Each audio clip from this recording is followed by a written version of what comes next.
Yeah, let's get the levels right. Testing. A little more testing. There we go. Perfect.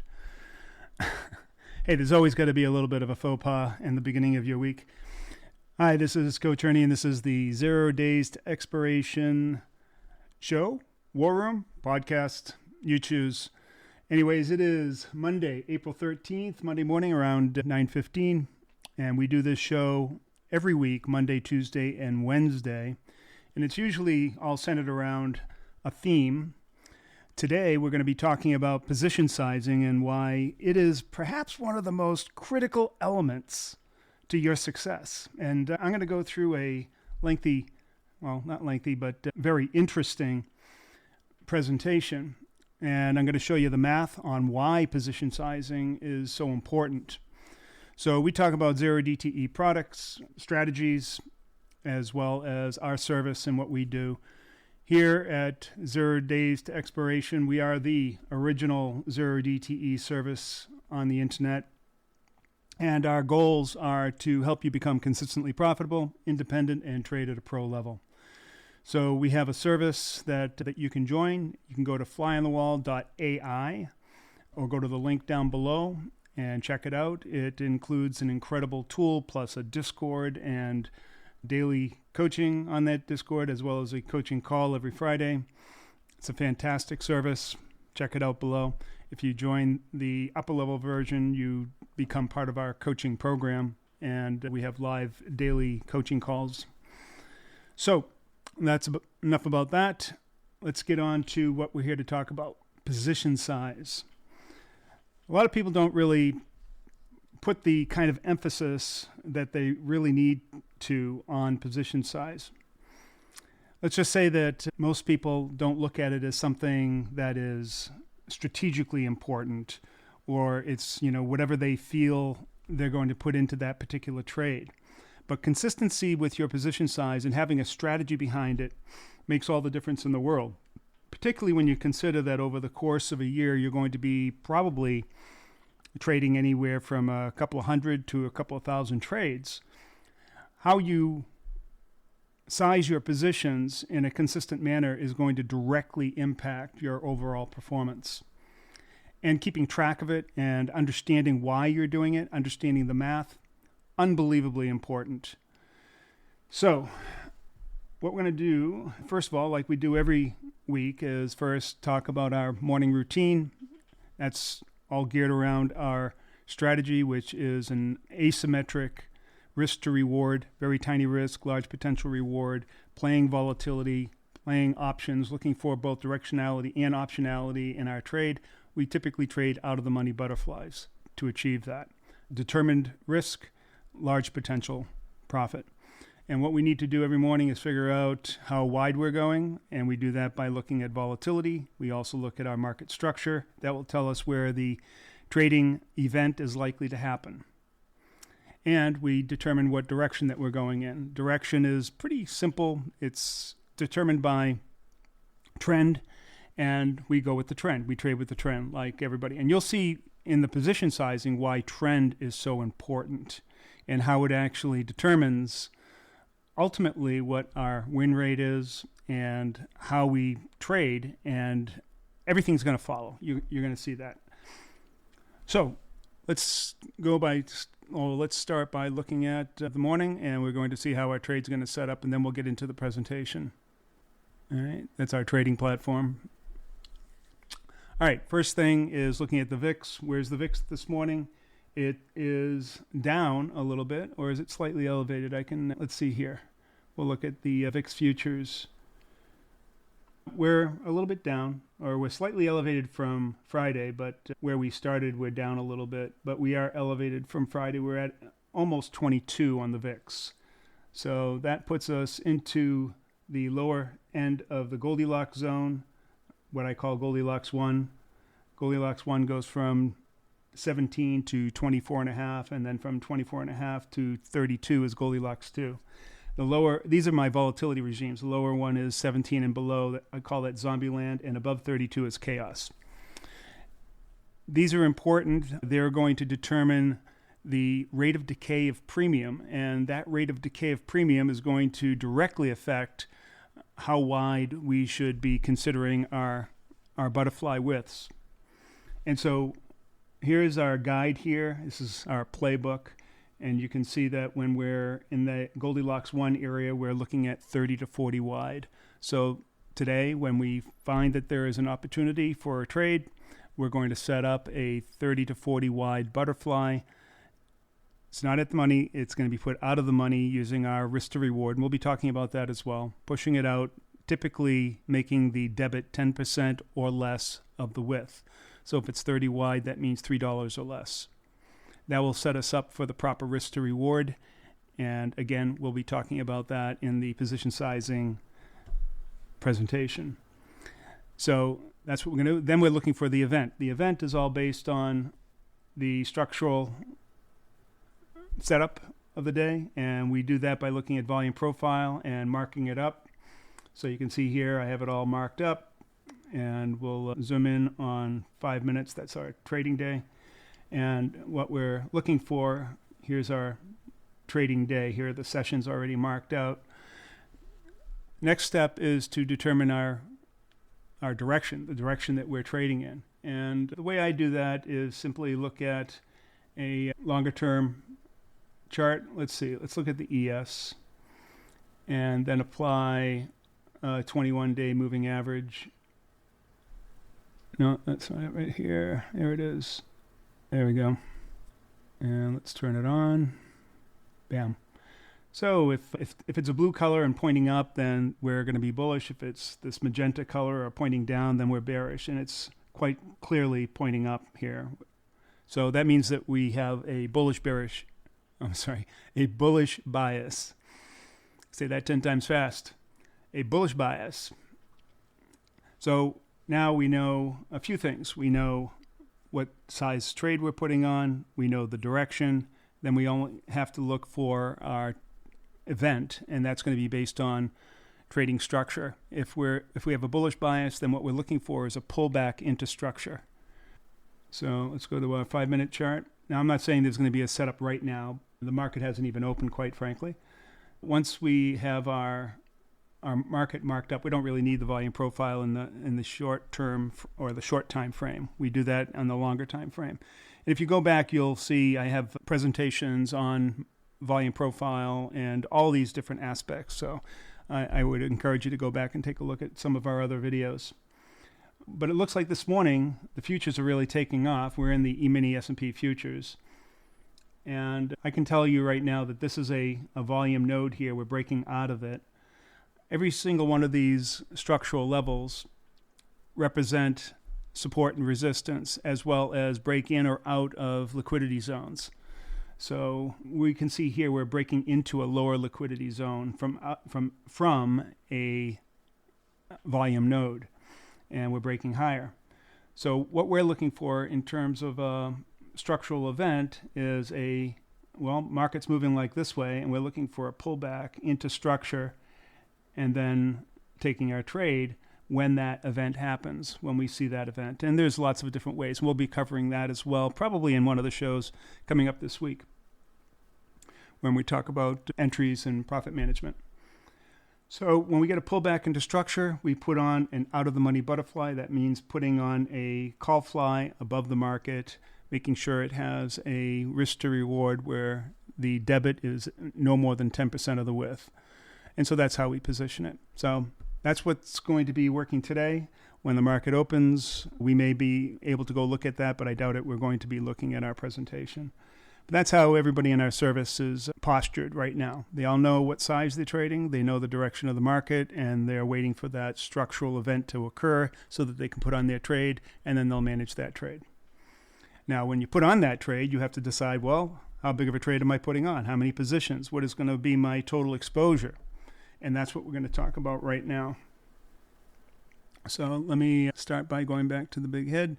So let's see, we got that camera view. Let's try this front on view here. There we go. Doesn't like me. It's like, here, I'm in focus. See, the camera's supposed to see my eyes. See my eyes. No, it doesn't. All right. So, well, we'll say screw that. We'll fix that later. And we'll go to this camera. All right. So I'm going to bring up a presentation back here. Let's see if I can get that set up. So there's our presentation. Size wrong, die fast, the math that keeps you alive. So important. Now, this isn't something that I just conjured up on the spot. I mean, this is something that I've been living with as a professional. I was an institutional trader and hedge fund manager, and position sizing, especially when you're dealing with very large accounts, means everything. Sometimes I could be putting on dozens of trades in a day, certainly hundreds or thousands of trades over the course of a year. And so I had to make sure that my math was right, especially when you're dealing with other people's money. Now, these days I don't trade other people's money, which is a good thing, only my own, and helping other people trade theirs. But that's equally as important. You're putting your money at risk. You want to make sure one particular thing, this is the ultimate goal when you're position sizing, is that you're trying to limit your drawdown. And I'm going to show you exactly the math behind that. And ultimately, you're trying to get compounding. So you're limiting your drawdown so you can get a good performance and over time justify going to a larger position size so that you can compound. That first leg usually takes a little while before you get up to a capital size that could justify a new position size. And we'll see that math. But that's really what we're after. Limiting the volatility of our returns, the drawdown, so that we can achieve compounding. All right. So let's go to this presentation. There we go. Size wrong, die fast. All about the math. Now, the reality is that most of you are going to lose. And that's just the way it is. If you look at any study, you'll find that 80% of traders will blow up their account in the very first year. And quite frankly, over any 5-year period, they're going to blow up, and 98% of you are going to blow up your account. So why? What is the number one thing that is causing you to blow up? Well, I mean, there's a whole host of things, but I can point to at least one thing that I know for sure is contributing to that blow up, and that's not sizing your positions correctly or not doing it in a thoughtful manner. So it is definitely, in my view, the number one reason.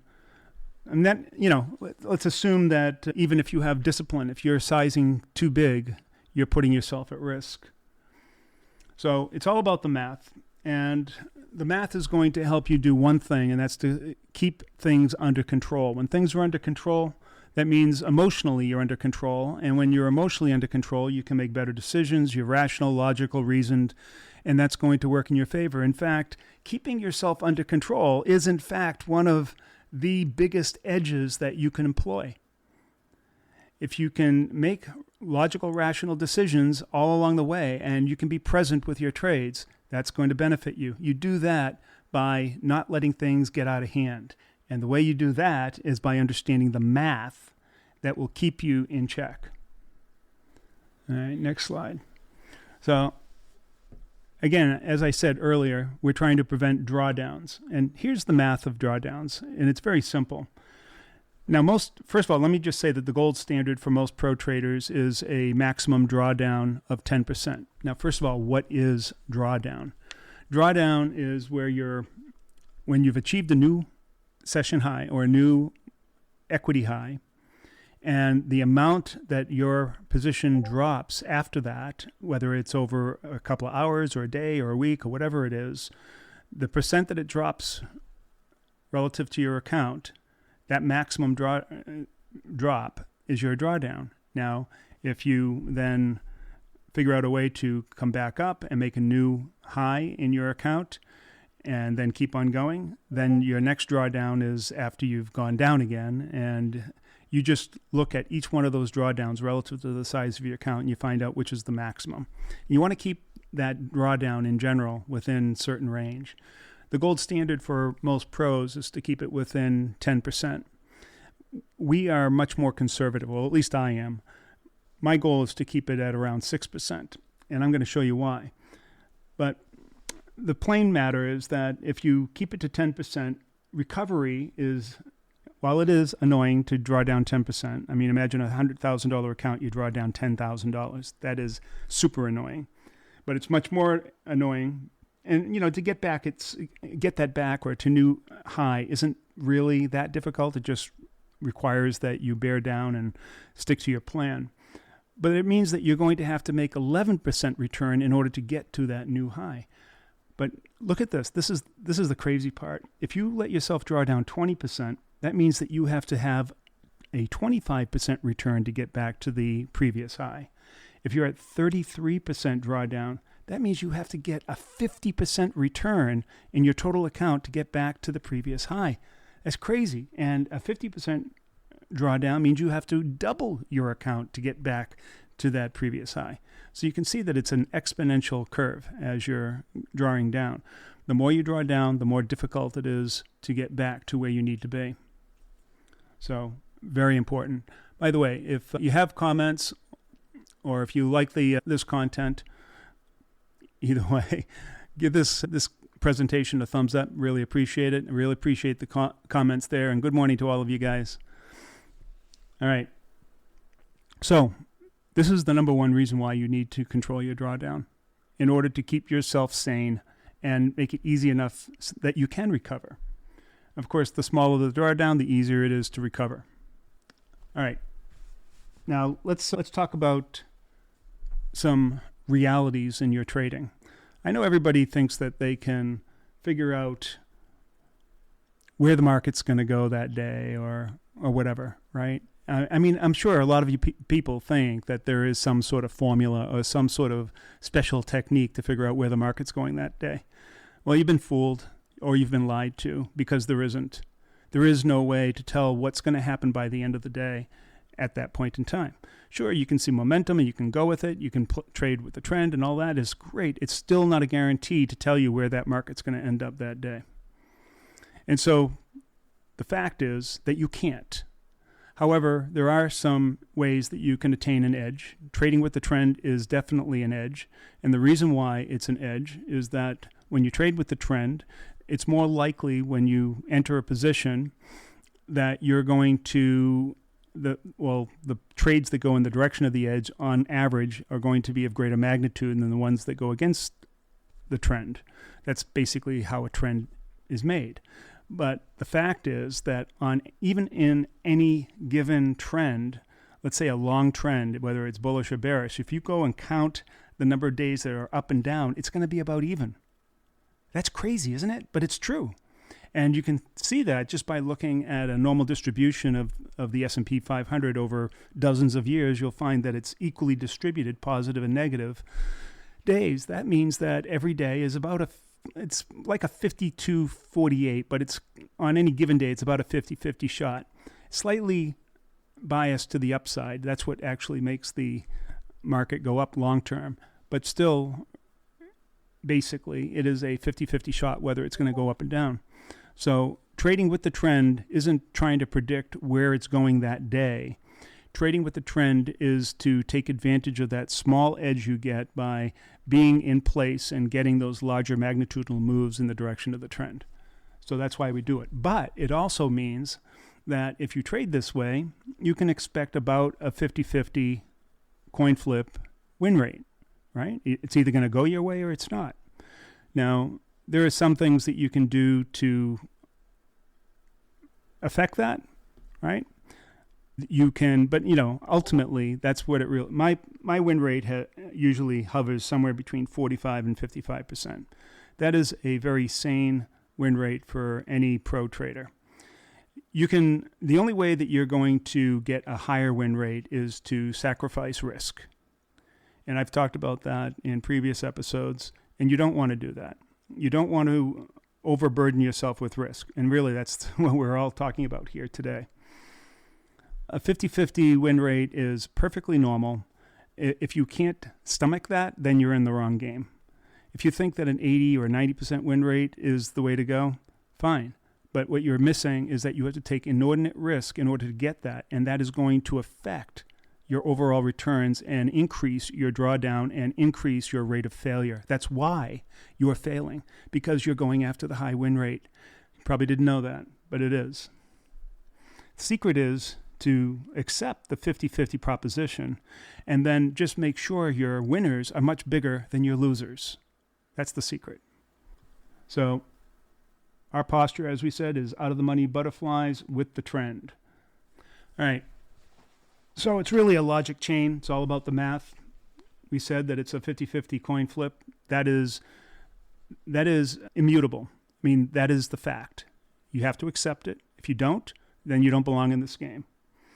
We're trying to put on an asymmetric risk to reward, as I said. We're trying to keep our losers, or the risk that we take, very small compared to the potential win. That way, our losers are small, and we can write those off, and our potential winners are much big. Our losers are small, winners are big. Now, when I say winners are big, it's a spectrum. Some of them are small, some of them are medium, some of them are large. What we want to do is make sure that the combination of all those are bigger than our losers, because our losers are always going to be pretty much the same. That's the risk that we take on. So if we can make our winners 1.5 to 2 times bigger than our losers, we're going to win massively. So that's the second key. Now, the third key is that we need to set up the math around our position sizing and recognize this one thing. If we are 50-50 winners, there's an easy way to figure out what's the worst case scenario when we're trading. So let's say we're trading hundreds and hundreds of trades. Well, what's inevitable is that there are going to be streaks in that trade, in that series.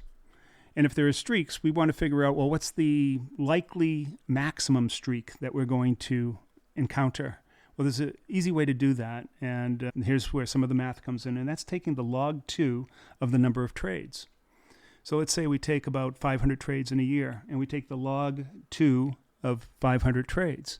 That's going to tell us what is the likely maximum streak that we're going to get, whether it's winning streak or losing streak. We're likely, over that course of that 500 trades, to experience, just on the odds, that we're going to get a big streak like that.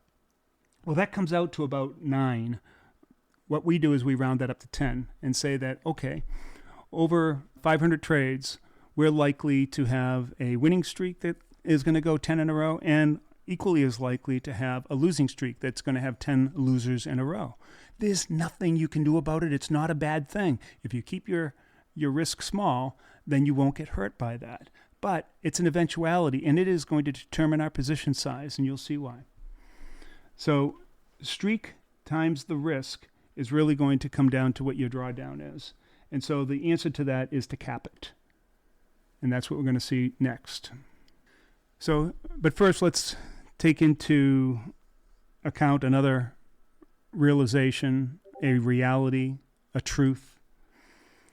And that is that we're living in a kind of a roundabout, a probabilistic world, that there are things that happen in the market and in the world that follow certain patterns and certain probabilities.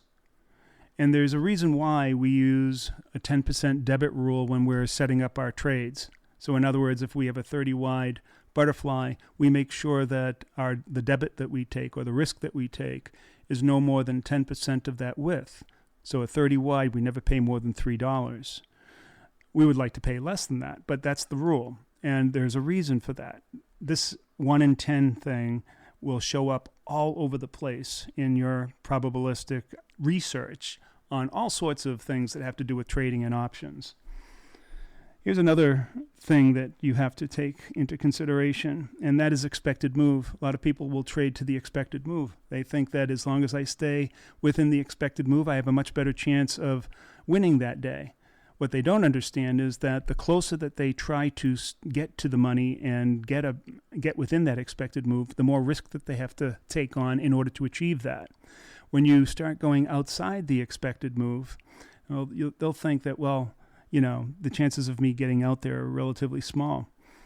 And I guess in effect they are, but what they don't realize is that 20% of the time you will exceed that expected move, not by a little, but by a lot. And if you're cutting yourself short by not trading those trades that go outside the expected move, then you're missing all the big trades. All of them. All of them. So there's another reality.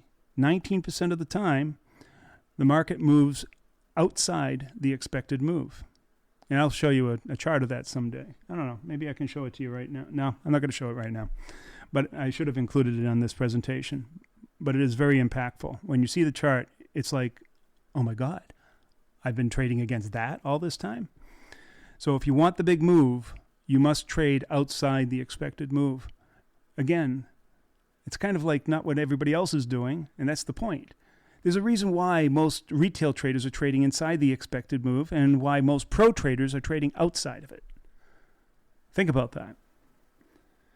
Here's another reality with options. When you buy an option, what do you think the odds are that it's going to end up in the money or have intrinsic value?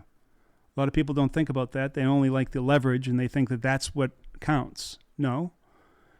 There's another reality. We're looking at both optionality and so both extrinsic and intrinsic value, or both pure premium and the intrinsic value of an option. But the intrinsic value, or achieving it, only happens 12.5% of the time. The rest of the time, those options expire worthless. Worthless. All right? Take that into account. Only 12.5% of the time, it's going to expire in the money. So that means that either I am an idiot trying to go for that every time, because it's like, again, a 1 in 10 proposition, approximately, or I'm going to not let go that premium that I can collect even before it gets in the money. So what that means for a butterfly trade, that means that your job isn't to try to get inside of the butterfly profit tent.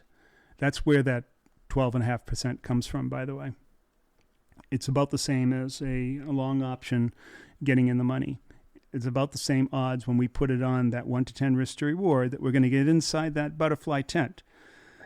It's a low probability proposition, about 1 in 12.5 or so. Same odds that we have with a long option. That means that there are going to be more times where there's profit-making ability outside of the profit tent. And not a little, but a lot. When you're trading asymmetrically, the smaller you trade and the further you put it out, the better the risk-adjusted returns are. That means for every dollar I put on, I make more money by pushing things further out. That may seem counterintuitive, as do most things that pros do compared to retail traders. Pushing an options trade further out of the money will cost you less, but the requisite reward for the same move will be much bigger. So that's why we do it. So the big payoff is that 12 to 15% of your trades are going to be these outsized winners, with average winning, like I said before, 1.5 to 2 times or greater than your loss. That means that for every dollar that you put down, you can expect to make $1.50 or $2 or more. That's the key. And if you're trading 50-50, that'll turn into a positive outcome. I think we're missing something here. Let's see if we can get it here. I might have the wrong presentation. Just give me a second. It's missing that altogether. Isn't that weird? Yeah, I had a really impactful slide here, but for some reason it's not showing up. Oh well. I'll draw it. How's that? I will draw it. So we're going to look at 2 things. This slide here, steady wins, reckless dies. So this is supposed to show a chart. I'm going to draw it like this, axis. And there are two different types of winners, or accounts, or returns. When you are trading small wins or small risk, you tend to be very steady over time. You tend to kind of do something like this, bottom left to top right. And I'll show you my account how this matches up. But when you're trading high win rate, this is what happens. Because you're taking that big risk, but getting those small wins, you tend to trade like this, and then all of a sudden you get one of those big losses. And then you say, oh crap, I didn't mean to do that. And then you start winning again, and then you get another big loss, and maybe another one. You say, oh crap. And then maybe you go on a big streak, but you never really manage to get to that previous high, because that's where you need to get. You need to get to that previous high. Otherwise, you'll never compound. And maybe you do. You have another one and you get up there, but eventually you're going to fail. It happens to everybody. I don't care what your trading experience is, but this happens to everybody. All right. And so what you're really after then is a different result. And so I'm going to now draw the second one, what it would really look like. And I'm going to show you an actual example. So we'll make another chart here. We'll pretend that this is your equity chart again.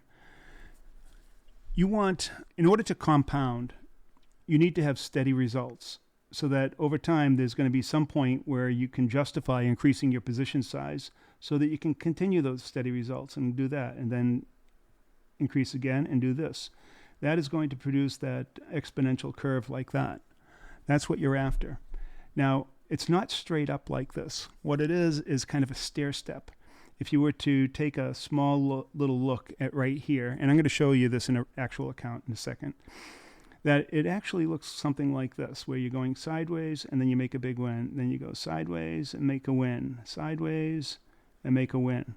So it's like a stairs. You have risers and runners. So let me show you an actual account that trades this the way that I'm proposing. And I'll see if I can get that up. There we go. So these are the actual trades that I've taken inside of the 0DTE trading room, or the fly on the wall trading room. It's all the same. And this is over a course of several years, over 700 trades. Now, I haven't been, there have been times where I have taken a sabbatical or been working on other things, so it hasn't been continuous. Other times there were continuous trades over and over again. But I want you to take a look at this very, very closely. And you will see that, in fact, this is the stair step account. Let's see, am I showing this? I want to make sure I'm showing this here. Yes. Okay. So look very closely. You'll see that it's actually a stair stepping. I go up and then go sideways, up and sideways, up and sideways. And it's like that the entire way. Even when you get into some of these more volatile times, it's mostly trading sideways and then moving up, trading sideways and moving up. That is what you're after right there. And what does that mean? Well, if we were to take just this area right here and look at the actual trades in there by going to the log, it might surprise you from this new high I made in the beginning until I made another new high. That first trade was trade number 13, and a new high wasn't made until trade number 62. That means I went 50 trades sideways before I made a new high. Now, you would think, well, why would anybody do that? Well, so that they can get an equity curve like this. Because over the long term, that's going to all average out to a perfect or near perfect equity curve. And that's the key. And that's really where discipline comes in. That most of the time, and that's what we call the roundabout, most of the time you're going to be trading for a tie until those probabilistic 1 out of 10, 1 out of 12 trades come along that elevate your account. In the meantime, you need to have skin in the game and play that probabilistic outcome. And that means small wins, small losses, small wins, small losses, medium wins, small losses, small win losses, big win, small wins, small losses. That's what creates the stair step. What you don't see is me drawing down. In fact, the drawdowns that I'm showing here, for most of the time, never really exceed about 2.5%. Max drawdown has been 6%. And I'm going to show you how to figure out, and that's where you have one of those like really bad streaks of losing, right? That's what happens. And they don't happen very often, but when they do, you have to account for them. And equally as good are those times when you get winning streaks. And those happen as well. Like you can see up here, I had a great winning streak. And those happen too. So they're both things that you need to take. Now, by the way, even when I had some of these, 8 or 9 losses in a row, based on my management of that, I still never drew down much more than 3 or 4%.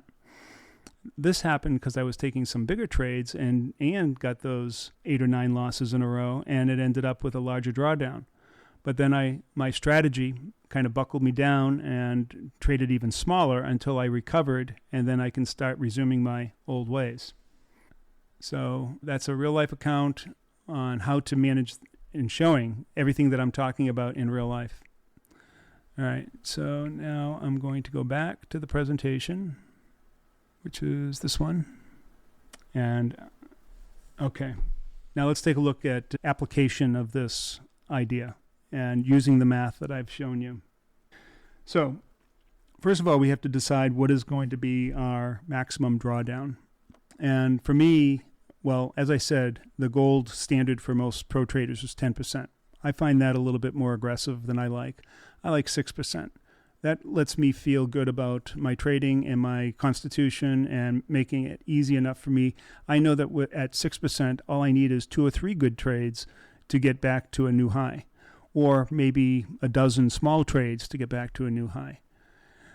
But 6% is something that's super manageable. So let's go on with this. Let's say I have a $100,000 account and it's 6%. That means I can't draw down more than $6,000. If I know that my maximum losing streak is around 10 using the formula base 2 log of the number of trades, then I know that I'm going to probably have a bad streak of around 10 losers in a row. It could be 13, could be 7, whatever it is, but that's just a statistical probability.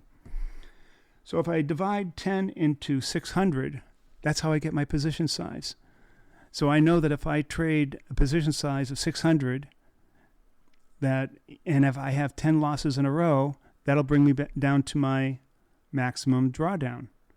Now, am I going to trade like that if I'm at, say, a 4% or a 5% drawdown, still trading 600? Probably not. I'll probably back off a little bit to try to mitigate getting down there, because sometimes you have streaks, and so you want to mitigate them. That's just me. You can trade that if you want, but I'm just saying, based on this logic, if I want a 6% drawdown on a $100,000 account, then each one of my trades should never risk more than $600. Not just each one of my trades, but the total combined number of positions that I have on in any one trading session never exceeds $600. Because all of them could go bad at once, right? So what does that mean in reality, too? Well, often I take more than one trade in a day, so I'll leave room for trades. So I might put on 2 $200 trades that equate to $400, and then have room to put on a third trade. Or I might just put on a $400 trade and a $200 trade, or $400 and a $100. I don't have to keep under it. What I really want is to have my average position size to be right around there. Sometimes I might go to 700, sometimes to 400, but I just want the average to be approximately that goal that I've set here based on that math. And if I do that over the long term, I'm going to get those kind of results through a disciplined trading approach. I'm going to get those stair-step rises and runners. I'm going to minimize my drawdown. And then at some point, my account is going to achieve a certain level that will justify me increasing that position size. Because what happens when I get up to $120,000? Am I still trading at $600 size? Well, after I've reached 20% equity improvement, I have to look at myself and say, hey, am I justifying increasing my position size? This is the key to compounding. That's how you compound. You stay at a rate relative to your total capital. You achieve some level of increase in that capital. You increase your position size to match that increase in capital. That's a relative to capital position sizing strategy. You don't want to do it incrementally, right? I mean, that doesn't work as well, because you could get to 105,000 and then have a big drawdown, and now you're trading at a bigger size. That doesn't make any sense. So what I would say is you pick a starting point, pick a position size based on this strategy, trade through it, get up to a certain level that you have predetermined, and once you have reached that, then increase your position size and then continue on. When you increase your position size, you're going to find that the volatility of your returns are going to go up, but also that means that your losses are going to be bigger and your winners are going to be bigger. So it's going to take you a little time to adjust to it, but that's how you do it. That's how you manage it. That's how you compound over the long term. All right, next slide. And this is what I'm talking about. Recompute at 20%, compound the size. You get to 120K, your new equity size is that. Your new maximum allowable drawdown, your MAD, is 7,200. That means your new position size is 720. It's no longer 600. So now your average position size should be $720. And that's how you operate. So as I said, you're not putting all your eggs in one basket. You're often trading more than one trade at a time. Some of your trades might not be zero DTE trades. They might span over 3 or 4 days. You have to make sure that you take those into account as your total trading position. So just because you have a longer term trade, and don't ignore it and then just think you can just keep on trading the other trades at your normal position size and then go way over your average or what your target position size is. You have to take everything into account that you're trading or that is in play on any trading session. That's how it works. And that's basically what this slide is saying. So here you go. Here's the math. 6% maximum allowable drawdown. The log 2 of the total number of trades you expect to do will give you your streak. You're going to use that streak to divide into your 6% MAD to figure out your position size. Start smaller. Don't go all in all the time. Start smaller. Give you room to add more trades. One daily budget. Combined risk across all open trades. This is what I was referring to. That's your budget, whether it's the trades that you're taking on that zero DTE day, including also the longer term trades that you've put on. You want to make sure that all of your daily budget doesn't exceed that. And then recalc at 20%. When you've increased your account by 20%, that's a reasonable point where you can, I've often gone a little bit further than that. I've waited until 30%, but 20% is reasonable, especially for those of you that are impatient. And watch the swings. No matter what you do, even trading this kind of methodology, there are going to be really bad streaks. And so when you get those, you want to mitigate your risk by simply paring down a little bit and then trading even smaller. And you'll find that eventually you'll get out of that rut and you'll move up, you'll make a new session high, and you'll continue on with your average position size. All right, so there it is. There's your position sizing lesson, the math behind it, what works. And if you want to learn more about this, get this presentation, you can join Fly on the Wall. Go to flyonthewall.ai/try. That will get you into our Observer program where you'll have full access to everything, including the daily live streams for a small fee per week, about the cost of a sandwich. For 4 weeks, you can cancel anytime. And then you decide whether or not Fly on the Wall is for you. We offer some of the most advanced tools. Here, I can show you one of our option analysis tool right here. So this is our option analysis tool. You can view your options trades in full 3D, set alerts, pick trades. You have the convexity heat map here to find convex positions, etc. We have a question. Can you comment on increasing butterfly width versus adding additional butterfly contracts of smaller widths? Well, that's a really good question. So in other words, should I trade more contracts with smaller widths, or should I go less contracts with bigger widths? I think that's what you're asking. So let me bring on the big head here and answer that question directly. Excellent question, though, by the way. So you have your $600 size, let's say, and the question is, should I put on a bunch of small butterflies, or should I put on one big butterfly, or maybe some combination of those? Well, there are a couple of things. First of all, in the beginning, you saw that we were choosing the width of our butterfly based on volatility. That's kind of an immutable rule that you need to follow. So don't put on narrower butterflies so you can put on more of them. Try to stick to that size butterfly. If you can't afford the SPX, then trade a 30 wide on the E-mini S&P futures. It'll be about half the cost. Or trade the XSP, which is 1/10 the cost. Then you can put on that size, but put less, spend less. So there are a lot of options that you could do. In general, you want to trade wider than narrower. So don't sacrifice width of the fly, because the width of the fly and pushed further out of the money is going to give you better optionality. Or better risk-adjusted returns. That's what you have to keep in mind. You can go wider, but push it further out, and then you can pay the same amount of money. Nothing says that you have to pay 10%. You can pay 5%. And for an equivalent move, that fly is going to pay way better than the one that's closer and narrower. I know that sounds crazy, but the math works out. And that's the way it works. Trade wider and cheaper. That's my advice. So hopefully that works for you. So we're at the end. Hey, look, if you like this content, give it a thumbs up. And please try the service. The link's down below. It's great. Best zero DTE strategy out there. It's a professional strategy. It's actually a strategy that I originally discovered when I was working on the exchange, the American exchange. I wasn't actually working on the exchange. I was building systems on the exchange, but I was hanging out with some of the traders, and that's where I discovered this 10% debit rule. But since then, I've developed a much more comprehensive strategy around that entire philosophy that they were employing there on the exchange. And it works. It works spectacularly.